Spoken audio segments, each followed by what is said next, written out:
gives more headache relief than Bayer. Not accepted. Anacin, nothing. Why pay for extra medicine? Now with Tom Houck, our phone number 231-1977. And if you please, just calls from the city of Atlanta tonight for mayoral candidate Andrew Young. Here's Tom. Thank you very much, Mike Loynan. Indeed, Ambassador Andrew Young is my guest this hour. Last hour it was Sidney Marcus, and we're winding down towards the end of a long and very hard-fought campaign. We would like to request that you keep your phone calls to 30 seconds and ask a specific question and try to hold down the commentary. With me here with Ambassador Young is Neil Schister of Atlanta Magazine and Mr. Art Harris of the Washington Post. 231-1977. Midtown Atlanta, you're on WGST with Ambassador Young. Go ahead, please. Tom, you're a very serious stricture on how we do a question, this. Please. Question, please. Seconds. I've tried to switch my question around. Andy? Yeah. Why shouldn't white voters vote for you? There is a polarization. I'm voting for you, but why shouldn't they vote for you? Rather, I'm not saying why should they. Why shouldn't they? Well, I think the only reason white voters should not vote for me is that they don't know me, and that they have not had an opportunity to satisfy themselves that I can best serve the interests of the city. 231-1977. 5 points you're on with Ambassador Young. Go ahead with your question. Yes, Mr. Young. I commute to and from work from Atlanta to Decatur, and I was wondering what kind of relations with the smaller cities around the Atlanta area that you plan to activate if you're elected mayor. It's greatly known that many of the problems that face Atlanta also affect the smaller cities. How do you plan to work with the smaller cities in the Atlanta area, and what are your plans in working with them to help stop some of the problems that have been created by the problems inside the city limits of Atlanta? Well, I think, first of all, we've just got to get to know each other better. And I think Tom pointed out very dramatically last night that none of us know enough about our neighbors, and I intend to correct that very shortly. And with Decatur and East Point and Hapeville, Clayton County, Gwinnett, so forth, Cobb County, there is going to have to be get acquainted. I know Manny Maloof very well. And Michael Lomax. And Michael Lomax with Fulton County. And Reginald Eves and Lee Roach. And I blame the media for it, but it probably, like we blame the media for everything. Reconciliation. I mean, you've said about yourself that you enjoy healthy confrontation. What is the nature of the confrontation going to be in this city in the next 4 years? Well, I really don't know that I enjoy confrontation. I just don't run from it. Well, whether you run or whether you enjoy it, the political reality is that the confrontation is institutionalized in the process. What are the conflicts going to be? What are the combats going to be? I tend to work very hard to avoid conflict, to anticipate conflict. But have we seen, in fact, in this campaign, a taste of what it's going to be, that we have a white... Do we have the evolution of two power structures that are going to be in conflict? You have the process of creating a partnership, and that may include some conflict, but it's important for the mayor to anticipate the areas of conflict and do everything possible to head them off. What are the issues that the partnership's going to be waged over, specifically? Do you know yet? I really don't. I think it's the conflict. I have certain things that I think are possible. The nearest thing I'd have to an agenda is some specific plans to attract new business and new capital into the city. Now, what we do with it is up to the developers of the city. It's up to the banks of the city. It's up to the city council. It's up to an emerging partnership. I don't believe in unilateral. To know if you can bring big business or all of this foreign business into the city of Atlanta, why have you not done so before now? And if you were not running for mayor, would you still consider doing this, or could you possibly do this? Well, I'd do it and make a heck of a lot of money at it, frankly. And if I lose, that's probably what I'll do. But if I win, I'd like to bring the business in, and one of the reasons why I have not done it is that I have been very busy as your congressman, as your mayor. I mean, as the ambassador to the United Nations, I was involved really only 2 years, during which time I was a regular columnist for a syndicated newspaper chain. I put together a nonprofit organization to try to provide jobs for a staff that had worked with me for many years. I campaigned full-time for President Carter almost for the entire year of 1980.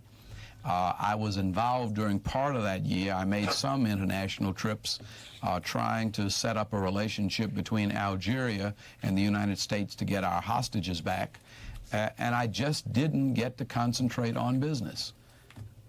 231-1977. We'll move over to Midtown. You're on WGST with Andrew Young. Your question, please. Mr. Young, you intimated that Sidney Marcus would be controlled by the business community because they had backed his candidacy. No, I didn't. May the voters then assume that because you received large contributions from groups in Chicago and Beverly Hills and Washington and New York and from organized labor that you'd be controlled by them?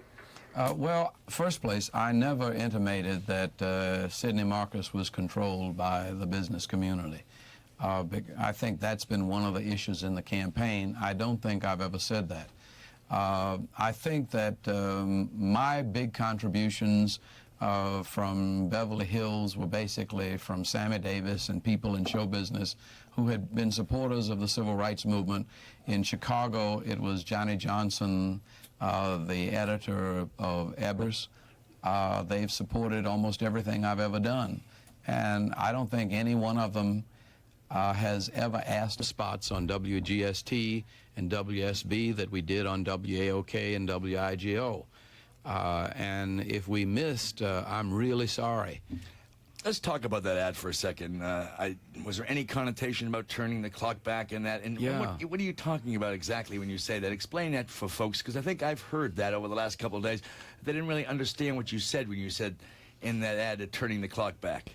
Well, I think that there has been a level of progress in this city that has come from this city being very creative and very imaginative, taking the lead. I frankly think that Representative Marcus has said we've got to circle the wagons and we've got to look to the state to save us. That's a caricature, I know. But basically he's saying we've got to do it ourselves and we've got to look to the state. I've felt that that is turning back the clock because I don't think that realistically there is money in the state. I don't think the city can stand still. A city like Atlanta is a vibrant, dynamic entity. Okay, hold on, please. If you try to hold the status quo, it's going to start falling apart. The only opportunity to answer, and without platitudes, I would like to know what you can do to restore integrity to Atlanta political systems that a recent report says did not exist. Thank you. I'll hang up and listen. Well, I don't know about that report. I think that the so-called discrepancies around the voting booths in the last election were almost all a matter of people campaigning too close to the poll. The law says you must remain 250 feet, and I think some people did get a little closer than that. But I don't think there was ever a charge of vote rigging or of stealing ballots, or there was. I think he might well be referring to the recent Chamber of Commerce report. Poll. That's right. I think he was Atlanta over Dallas. There was a report that was issued last week by the Atlanta Chamber of Commerce. I thought the Chamber really doesn't know this city and they don't know Dallas. And I got really upset at them for that. Dallas has not integrated its politics at all. Dallas has a very frustrated, hostile Hispanic community that's not involved in the decision-making, that's growing by leaps and bounds. It has a black community, of which I have an uncle who's one of the elected officials, but they're virtually powerless and left out of the economic growth. The gap between haves and have-nots in Dallas is growing to explosive proportions. And I don't think, anybody that's looking at Dallas is looking at the past. I think Atlanta has already made those social adjustments and those political adjustments and is prepared for the future. I think of Dallas and Houston as being somewhat like Miami was a year or so ago, growing economically, but really underprivileged or retarded socially and politically, and potentially very explosive. 231-1977, Southwest Atlanta. You're on with Andrew Young. Go ahead, please. Yes, Mr. Young, I'd like to ask, how is it that so many people are mentioning this whole thing about the grinning and shuffling Negro incidents, yet what is your response to the fact that Marcus has had that white businessman come and ask him to be mayor? A very close relationship to the state, or if they had other reasons, if their friendship with Representative Marcus was such that they really and truly believed that he could do some things economically for the city that I couldn't do or that nobody else could do, then I wouldn't, judge that. Art Harris. Yeah. Ambassador, Atlanta is a majority black city, 66%, 58%, I believe, registered voters. Should Atlanta have a black mayor? I think the majority should rule, but I think the majority should not be determined racially. The majority should be determined by a wide variety of things, one of which certainly is race, but certainly not the only one, and it shouldn't be the dominant one.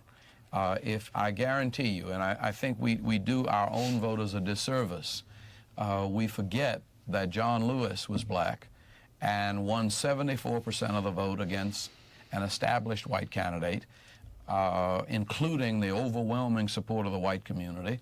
We forget that Debbie McCarty was white in a district that was 70% black and won the overwhelming vote of the black community. And we have a race tomorrow in the Pitt Suite race that probably will be determined not by race at all. It certainly won't be, and it's very hard to call. You've got a race between Bill Sumner and Ina Evans, where Benjamin Mays has endorsed Bill Sumner. I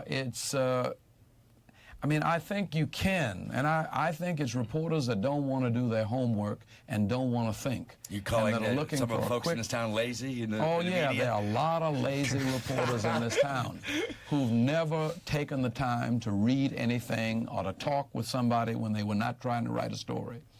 And I think that they do us and their business a disservice. And the town, in that matter, because I agree with you. Lazy reporters are very dishonorable to our trade. But let me say, while I'm kicking them, let me say that whoever did the story on Dunbar School today, that's the kind of story we need. Here's a school in South Atlanta, in one of the poorest neighborhoods in the city, that's got 69% of the children reading above the national average and 70% of them above the national average in math. And we haven't been hearing enough of that. There's a lot of that going on in the city. I want to take these few remaining phone calls here. You're on with Ambassador Young, Brookhaven. Yes. No, not Brookwood Haven. I believe it's Spring Valley Road or Spring Ridge Road. Okay. Go ahead, please. Your question, please. My question is, if you are elected mayor, would you, being that you have friendship with the PLO, would you permit a PLO office to be opened in Atlanta? I'll hang up. I never even thought of that. I met with a representative of the PLO one time at the United Nations in my capacity as the United Nations ambassador, as a United States ambassador. I tell you, I really don't. I don't know how to answer that because I don't think there's any reason for it. I'd never thought about it. I don't see this as a platform from which I would promote the PLO in any way. Brookhaven, you're on WGST. Go ahead, please. Yes, you've made the statement many times that the business community downtown was racially divided. We've had what I feel to be a very good candidacy, and I think a lot of hope for the potential of this city. And I hope that the city will give me an opportunity to deliver. You said 4 or 5 weeks ago that you didn't want to see a runoff, but you wanted to take it the first time around because you saw some things happening. What's happened over these last 3 weeks? Good, very good. What were you saying about it? No, you're getting it. What were you getting ready to say? Will you play with me after you're elected mayor? Yeah. You can be too. No. This guy has some interesting things. Art, he was getting only if you win. The surest way to get me to play with you after I'm mayor is beat me 6 loves. Right. Everybody likes to play some better mayor. She's done here. Good. All right.